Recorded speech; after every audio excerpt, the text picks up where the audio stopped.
Thank you, Christoph, very much for this wonderful introduction, and thank you very much, Rachel Carson Center, and all of my colleagues.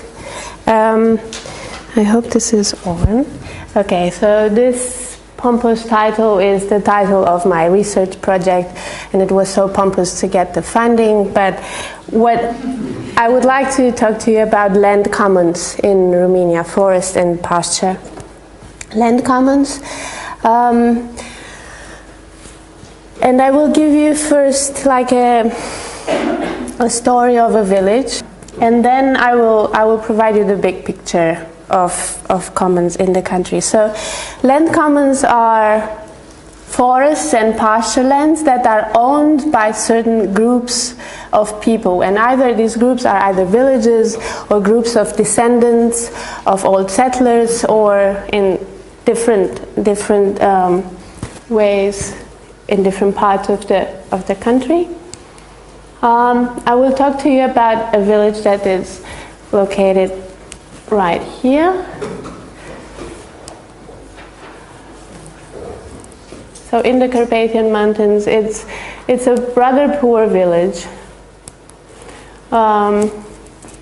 It has 1,400 households, and it's a village that is aging, basically. You can see that the ratio between inhabitant and household is like 2 inhabitants in a household, which means there are not many children left.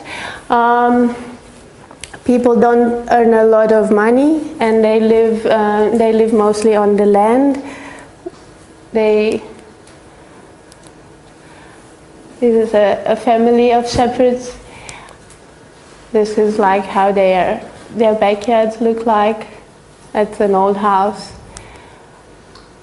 That's how they have the stoves, and that's how they cook. Most of these pictures were taken by my partner Aaron, who is here, and I wish to thank you very much. These are their gardens. And here, so the village is located in this area. And the common lands that they use are the red areas that I crossed, and some are pastures located next to the village, and some are pasture and forest, and some are the alpine. These are the alpine areas where they have like common property, and.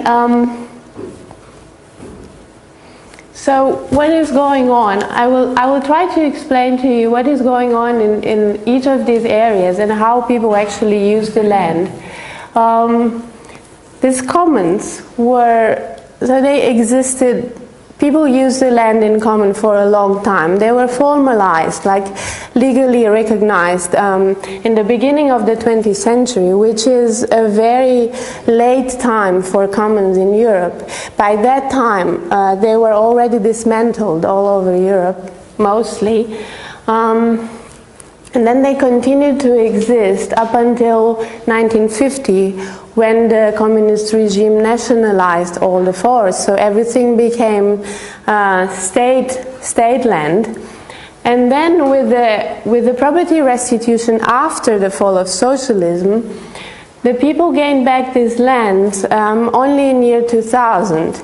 And it was a time of turmoil in a way. So everyone had to bring up documents and to reconstitute these old commons. So it was 2 generations already passed, and nobody knew what they were, how to organize themselves, what are they.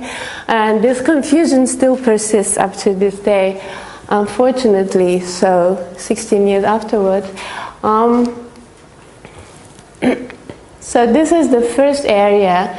So these are the pastures next to the village where all of the members of the commons, and I will explain you who they are, can put the big cattle, like cows and horses, and it's free, and people just leave their cows free to go there, and then in the evening the cows usually come by themselves to the houses.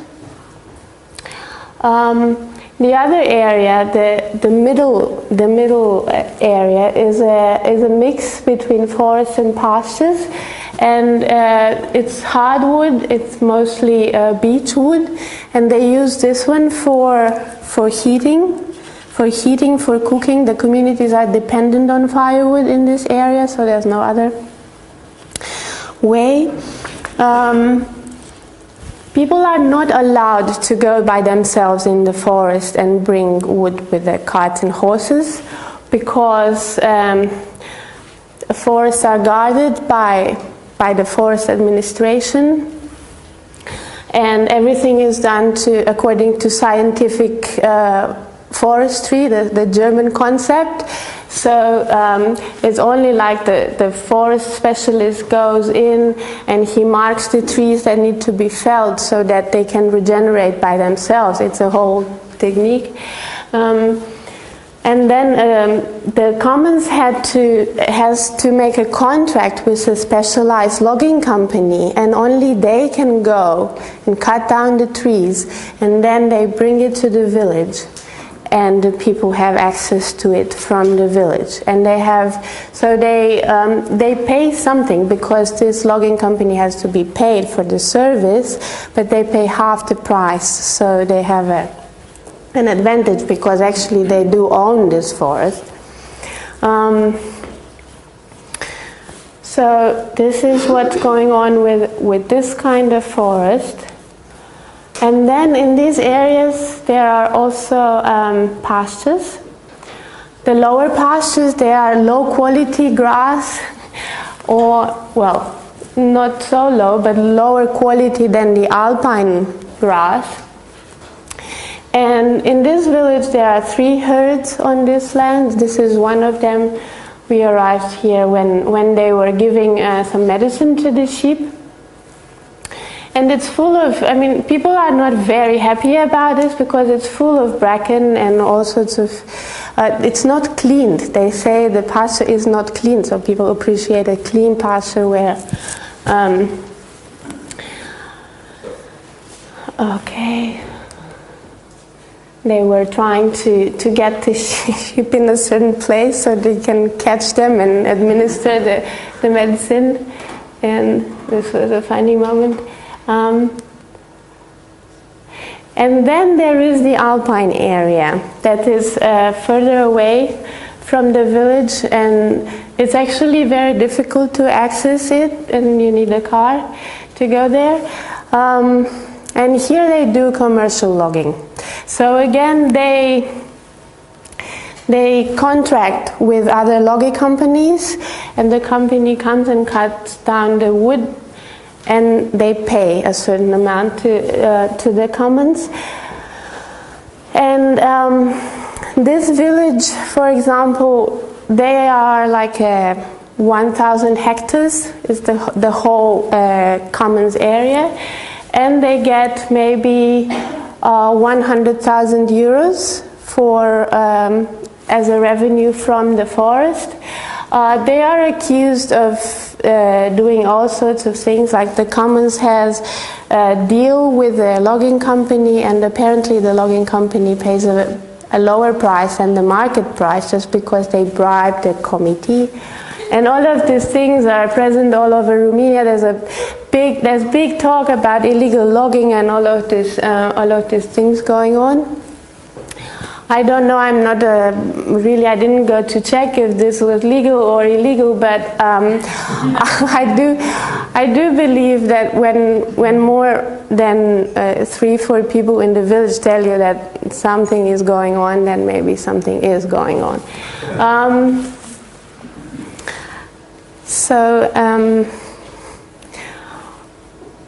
Okay. And then there are the alpine pastures, and these alpine pastures are a big problem in this village, because it's a village specialized in shepherding, and there are like 10,000 sheep in the whole village, and they don't have enough pasture to keep them all, and there's huge competition. So there are maybe 10 families that keep a lot of sheep. One of them has 3,000 sheep. And I will just show you a little bit. These are the pictures that Aaron took that I really like. This is a sheepfold. This is one of the shepherds, and it's how they eat. That's a big polenta. That's a national dish. And this is the cheese that they make. They do it in sheep bladder. Okay. So on these pastures, each year there's like an auction. So all the shepherd families, they come to the center, and they have a fight usually about who gets what pasture. And people say it would be nice to have like a rotation system, and so every year some family gets one, but it never happens. And it's always the ones who have the most sheep, who are also the most powerful, they get the pasture, and then they sublet. That's very tricky. So they go in the plains with the sheep, and they sublet to other shepherds in the village. But I will explain this. So who is a member in this commons? So initially, these commons were organized on maybe some of you know what is called a segmentary lineage system in African anthropological literature. So there's a very striking resemblance. So in a village at some point the village had, let's say, maybe 400 families. And they went on from owning all the land in common. They wanted to divide the territory of the village. So this kind of the passing from a common to individual property. And how they did it initially was to legitimize this kind of divisions by inheritance and by lineages. So they said we have nine lineages in the village. So there were 9 initial settlers in the village, and these initial settlers were the ones who have the right to the land. They were freeholders. That's so in a feudal system, where in other villages there were serfs. These guys were freeholders, and so from these 9 lineages, we simply divide the territory of the village in 9 strips, starting from the center of the village, going on to the house plots, and then the arable land, and then into the hills. So like a strip going from here all over, so that everyone gets the same quality of land, and gets a little bit from the arable land, a little bit from the hills, and so on. So this was concerning the village territory and the arable land, and this happened maybe in the 14th, 15th century. Yet the pastures and the forests that I showed you, they remained in common use up until very late, like in the 19th century. And when they thought about who has when wood became more valuable, and the pastures became more valuable, and there was a population pressure, they thought about a system about how to divide this common land and who has the right, who has entitlement. So they made a system of shares that was based on the same lineage systems. So these initial 9 settlers, they were called the ancestors and the old men. They were said to have equal shares. Let's say we have a mountain that can hold 500 sheep, and we divide 500 sheep per 9, so each lineage gets 100 something. And then, so this guy had 3 sons.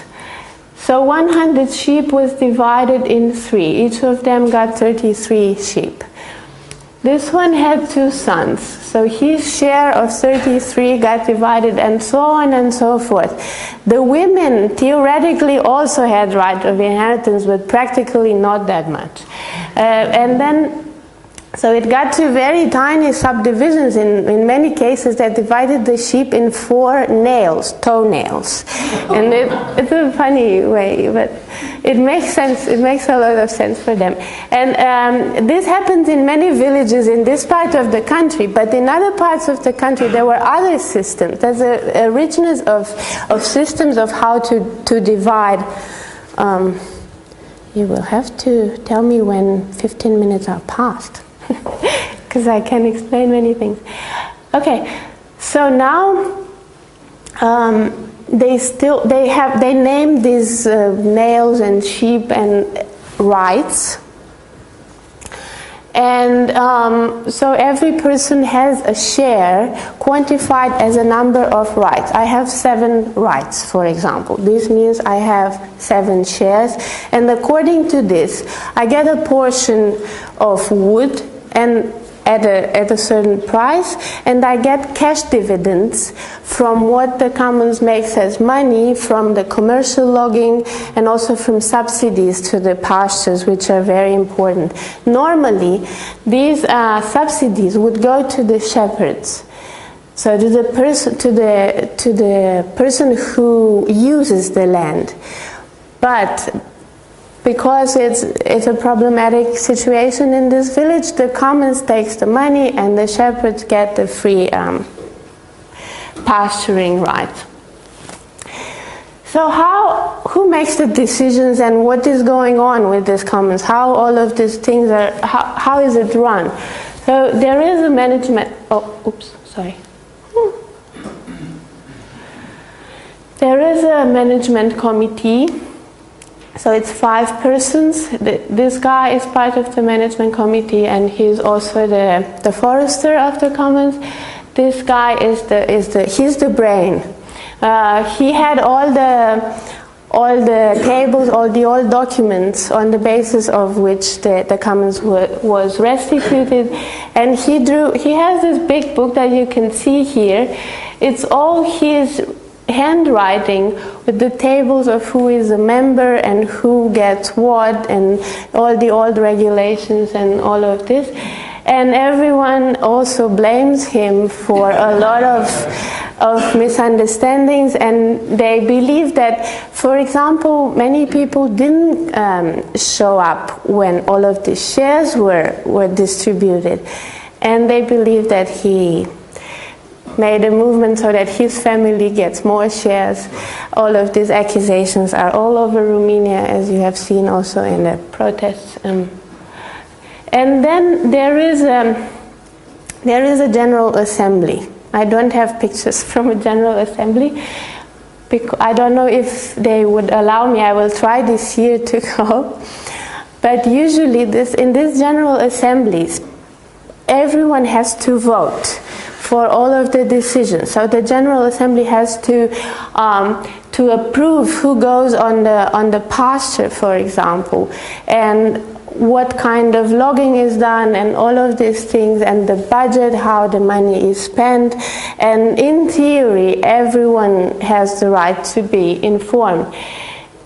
In practice, it's these general assemblies, and particularly in this village, they are a big fight usually, and people come there.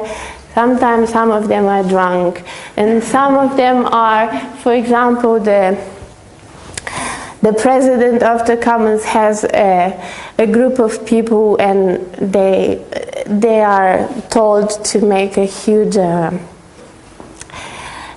mess of the assembly so that nobody gets to know anything. He is a former president, and he is now in the opposition, so he's the one who always files petitions and always contests what is going on. And she's the president of the Shepherds Federation for the whole country, so she's an important person, and she's also in the opposition in this commons. And these commons in particular, but also other commons in the country, are divided in camps usually. So that's why I'm saying opposition. So it's the people who vote and agree with the committee, and people who are not, and people with different interests, and all of these things. So I told you already that, so the revenues of the commons are these pasture subsidies and the commercial logging, and they also have expenses, so they have to pay the foresters, and they have taxes to pay, and also salaries for the committee. And then what people get, so the members of the commons get this cash dividends, and it's usually I mean, for these families in the village, it is an important revenue. For some households, it's up to 10% of their monetary revenue for a year. For some, it's even more. And also, this wood at half price, it's an important thing to have. And the pasturing free of charge on the pastures next to the village. And it is a big advantage for the shepherds, as I already told you. And people are very much attached to these commons. That's very important, because they think it's their ancestry, it's their heritage. And when this restitution was done, everyone went there with the papers, you know, this was my grandfather, this was my grandmother, I have this right from this person, I have this.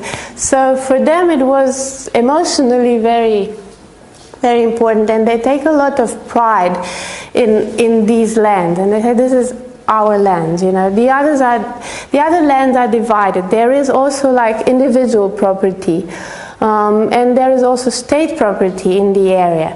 But they take a lot of pride in this kind of property, especially. And many people, as I already told you, many people don't know what kind of rights they have or how many shares.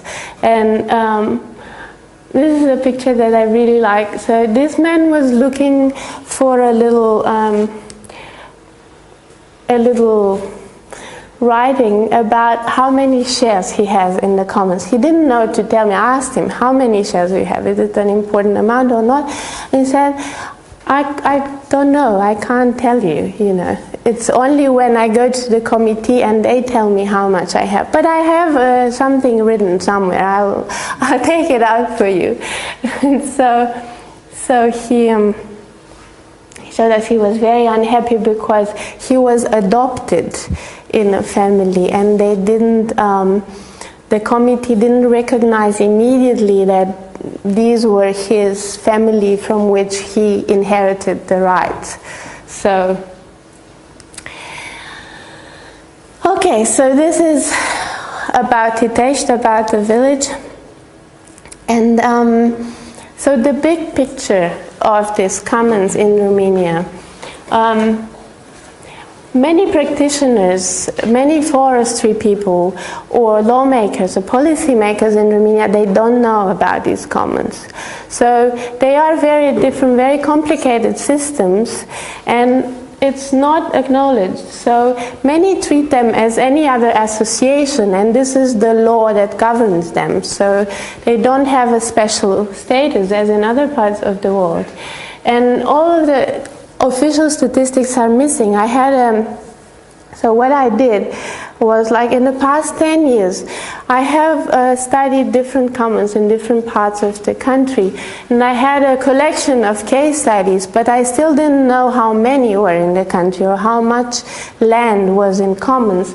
And then I couldn't find any statistics, and only like last year I had some funding, and I really started to gather data from all of the sources that I could to come up with this big picture. And so what I found out is that there are 1,700 commons in Romania, which is a lot, and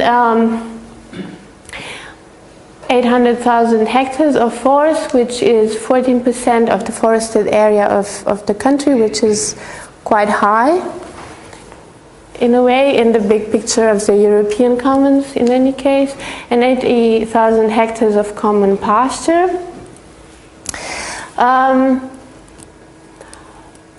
These are all the commons that we managed to visit in this project. So they, as you can see, they are all over.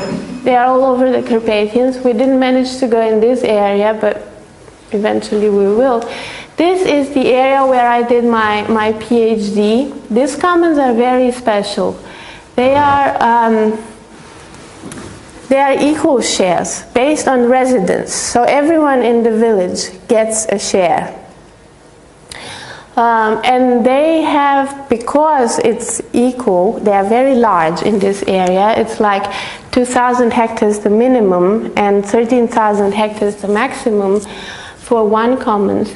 And they invest a lot in communities. They build roads, they invest in whatever needs to be done, like, I don't know, maybe a wedding hall. Wedding halls are very important for people.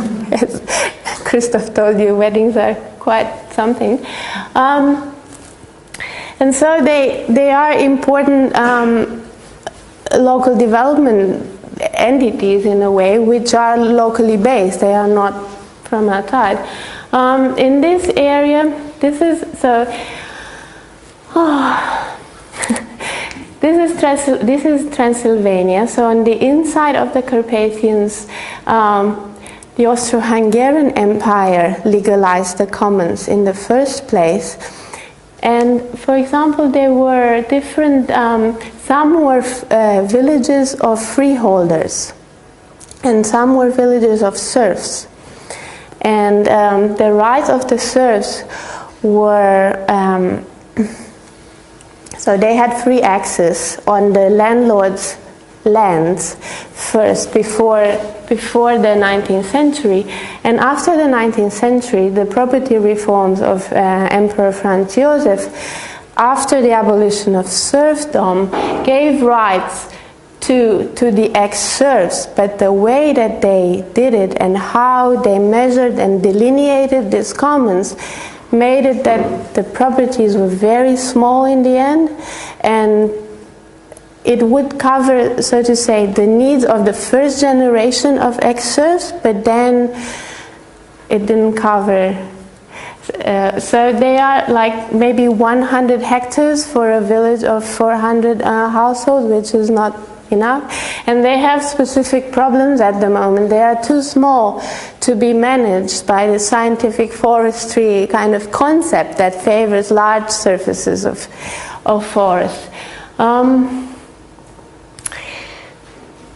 And now, so in a way, I can say many things, but I will just say that Romania in the past years has been a sort of an extractive frontier. So there are many corporations coming in, many corporations that process wood, and they have been accused of favoring illegal logging as well. They are Austrian and Italian companies. And there has been land grabbing as well. And in the last 3 years, this conservation trend is very incisive in Romania. So in the area of the village that I showed you, for example, there is the intention of a foundation to buy the whole mountain range and to do the European Yellowstone.